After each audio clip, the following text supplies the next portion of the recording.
Hello, my name is Helena Johnson. I am a person in long term recovery. This year is going to make 19 years that I've been clean and sober from substance use disorder. Um, I really didn't start using until after I graduated. I would drink a little bit, but I had a very abusive relationship in high school that I feel like was very traumatic, and it started me wanting to be numb because did not have, a violent upbringing. My parents were very, good parents, loving parents. Um, so that started, drinking, marijuana use.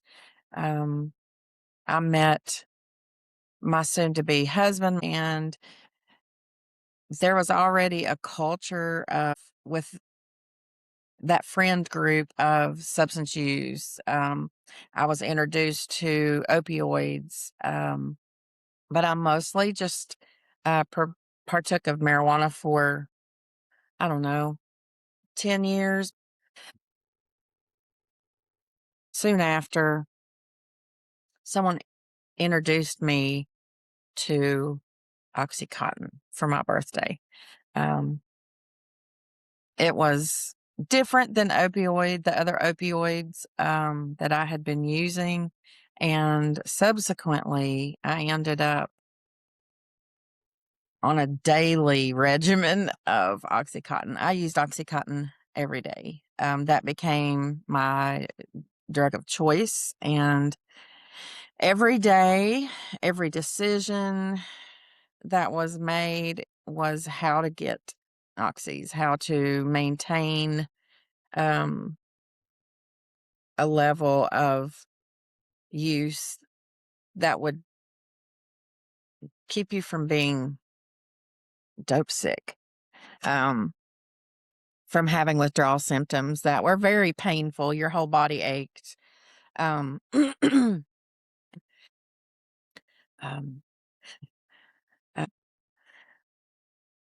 but every time I tried to quit doing drugs, regardless of what it was, whether it was in 2000 or in 2004, I just could not stop. I wanted to stop. I would cry and hate myself the whole way to get it, or while I was doing it. And I would sequester myself from my children because I felt so guilty. And I really loathed myself. I hated myself. I thought I was the worst human, the worst mother that there ever was. And every time I looked at my children, I felt guilty and I hated myself even more. It was really hard. Of course, the drug use didn't stop. Um, and eventually, their father and I separated. I ended up getting charges. I was going to go away for 5 or 6 years. I left them with their father because I wanted, and his girlfriend, she took really good care of them, but I wanted them to get used to me not being around instead of all at one time, me just being gone for 5 years. I wanted to prepare them. I think part of that was for them, part of that was for me because it was really hard to deal with the fact that I knew I was going to be gone. And they just had no clue. Even all those years of drug use, they didn't even know I was using substances.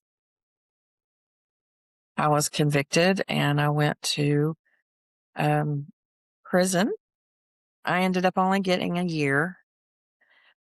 And in that place of quietness, I couldn't run. I couldn't get in my car and just go. I gave my life to the Lord. I had a faith-based recovery, what they call in AA or NA a spiritual awakening. And um, that started my recovery. I didn't crave drugs anymore. Something happened in that moment that I surrendered and knew that I could no longer manage my own life. I had to give it to the higher power of my understanding, the God of my understanding. Um, and I used that year to read and heal. And I came home to three rambunctious boys that were happy to see their mother. Um, I wasn't planning on taking them from their dad. I just wanted to spend the weekends with them and slowly integrate myself back into their life. But, um, that lifestyle he was living that I no longer was choosing to live, their electricity got cut off that day. So I had my boys from day one of leaving incarceration in 2008, which was really hard. I wanted them. It was very hard to go from a quiet place of incarceration, and to just three wild children, which I mean, I was very grateful. But integrating back into society is a real thing. I didn't like going out in public where there was a lot of people. I had to have a lot of quiet time. We implemented quiet time so that I could decompress when there was a lot going on at home. I did stop doing substances, but I couldn't shake the guilt and the shame that I had, knowing the things I did and kind of in shock of, oh my God, what have I done? Um, and I was concerned that they were going to end up, in the same spot that I had. They were not aware that I did drugs. I was in recovery 10 years before I went to my first recovery meeting. A friend of mine had started her recovery. I had no idea she was in recovery at all.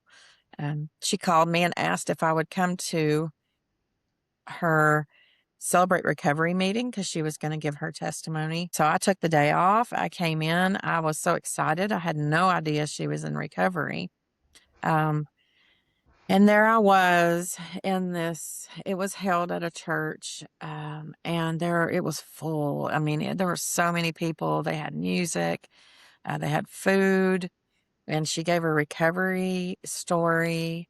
And I was so moved. I was in tears the whole night because I never had that. I had never been to a recovery meeting. It was so wonderful, like to have had that support system, that family. It's really hard to talk about some of the rough things with people who've never experienced them.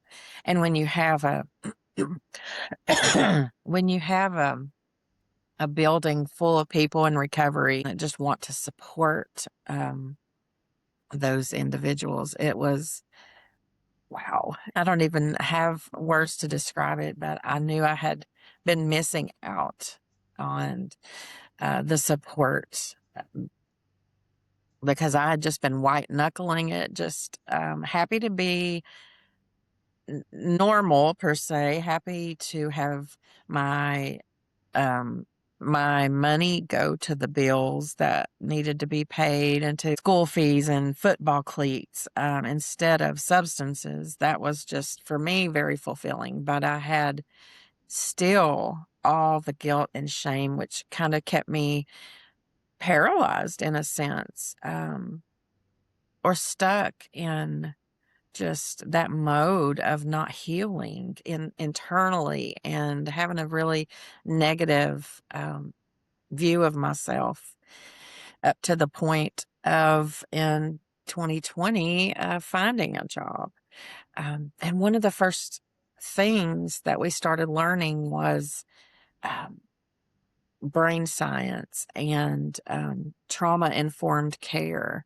And I learned that my brain had been hijacked, that the trauma I dealt with as a 17, 18-year-old of violence and, fearing for your life, those things, that trauma had never been dealt with. And that it was not a moral failing that I could not stop using drugs. My brain had been hijacked. My nervous system had been hijacked. I had no other recourse. And I think to those times where I would just cry walking to go buy drugs or driving and just in tears because I had to take my kids to a soup kitchen because there was no money for food. And to make food last, we would eat lunch at a soup kitchen.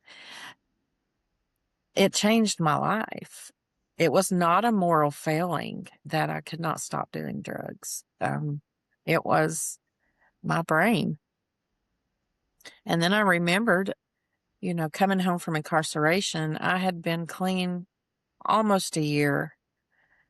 And I came home 6 months later, I could tell a huge difference.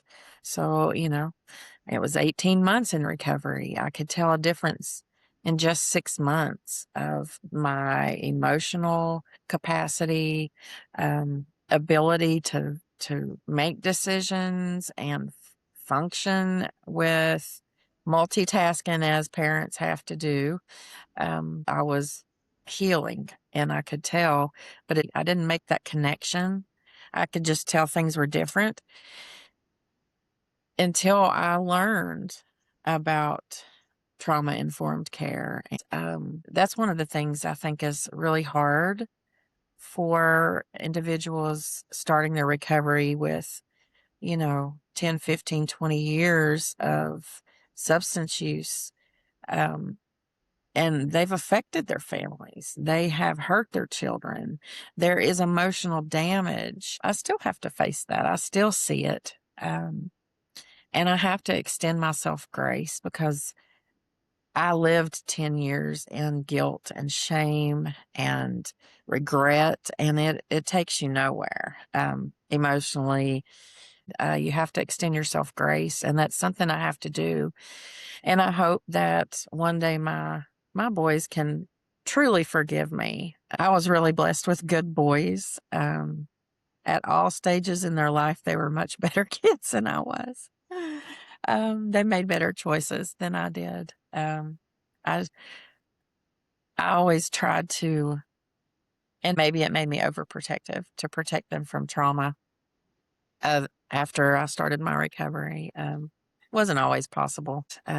Education in recovery is vital.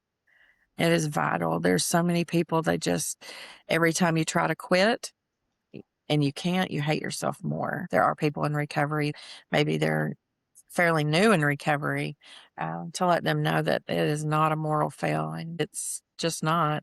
But your body can heal, our minds can heal, our emotions can be healed. It's very important um, to seek that out. So I hope everyone understands that recovery is possible. Hmm. Um, there were no recovery meetings where I lived. I didn't understand recovery at the time in 2008. There was really nothing. I don't know, 6, 8 years into my recovery, I heard of a recovery coach.